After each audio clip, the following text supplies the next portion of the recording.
Hey Jake, just a quick video showing how this trim goes together, but start out with your large seat gasket after you pulled the guts out of the old valve.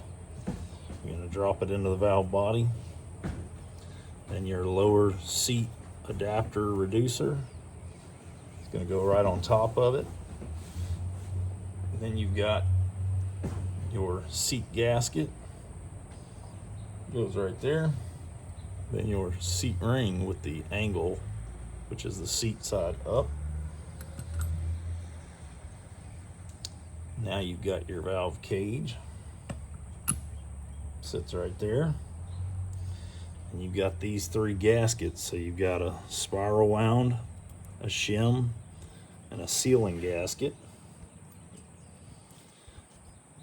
Now you've got the cage reducer. Drops on top of that, like so.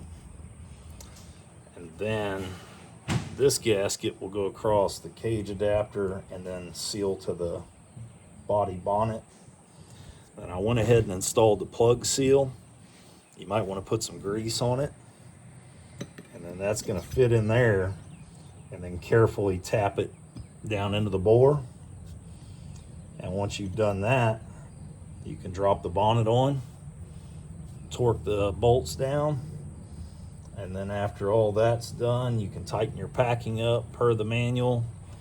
And then I'm leaving this off because it gets in the way when you put it on the packing stud. It'll get in the way to where you can't get the actuator on. It'll cut the tag and all kind of stuff. Anyhow, that's basically it.